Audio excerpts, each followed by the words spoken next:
Hi everybody, it's me, the Kadoozy, vlog number 2 in this series.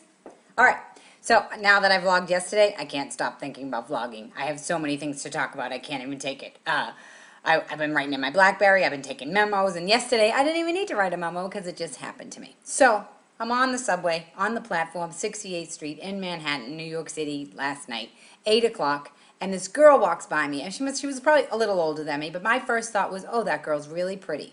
Except she had like a little plastic surgery around here that made her face look a little weird. And I thought, she's really pretty. I wish she didn't do that. It's just a passing thought. And she kind of like checked me out up and down. And I had on like jean shorts and high heel shoes and a see-through t-shirt and like my headphones on. And she was all matchy-matchy. Perfectly matched. She had an Hermes bag and she was holding it over her arm and she was so proper. And we both looked at each other and I had another thought that was like, I wonder if pretty girls just like sniff each other out. Like, do we think that each other are pretty? Or like, I thought she was pretty. That was my thought. So anyways, so all of a sudden the train's taking forever and I'm looking at the schedule and it says 13 minutes and then it goes down to 3 minutes and then it goes back to 13 minutes. I was like, whatever.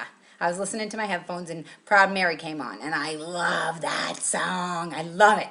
And I love when it gets really fast. So I must have gotten lost in the song and I was standing on the platform. I must have been dancing a little bit. And all of a sudden the train, I didn't even notice that the train from the other side had pulled in.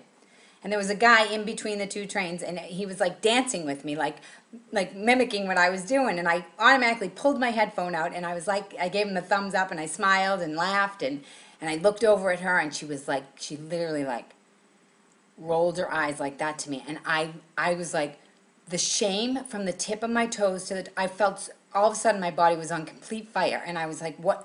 Oh my God, Sue, you're totally ashamed. That lady just. She didn't shame me because all she did was roll her eyes and nobody can tell me how to feel. But I felt shame like you wouldn't believe. And then of course right away I blame myself and I'm like, maybe the guy didn't have any pants on. He probably had pants on. He was just having fun and she just rolled her eyes. I don't even know why she rolled her eyes, but I literally, it took everything in my body and I said, keep dancing, Sue, keep dancing. Don't let her squelch your fire. Don't do it. And I kept dancing even though I was like still hot inside. And then all of a sudden it subsided. As I'm saying this, I'm like, maybe I was horny because the guy was dancing with me. No, because I get confused between the two.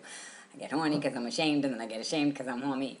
It's a very, very complicated situation. But anyways, I didn't let her squelch me. And then she walked away, and I thought to myself after she left, why was she standing so close to me? Why was she standing so close to me? If she thought I was so outrageous that I was dancing with that guy, then why did she stand beside me? And then I was like, who knows? Maybe she was rolling her eyes to try to connect with me, like, isn't that guy crazy? But it was so funny because what I felt was my past, like shame, like, oh, you shouldn't be free, Sue. And I didn't feed into it. I didn't feed into it. I kept dancing. And I thought, well, she can roll her eyes all she wants, and I can dance. She doesn't have, I will say, there was a moment of a little bit of anger where I wanted to pull my earphones out and say to her, you know what I'm listening to? I'm a little bit cunty and I'm a little bit ugly, true. But I didn't, because that's not nice. That's my inside thoughts. And I just let it pass, and I got to be me, she got to be her, we got on the train, and we went home. And I did not have any, like, bad feelings towards her. I had a little bit, because that's, I'm human, it's natural. But in the end, I didn't let her squelch me, because she might not even have been trying to squelch me. And imagine if I said that awful song to her. It's a funny song, but I'm glad I didn't say it to her.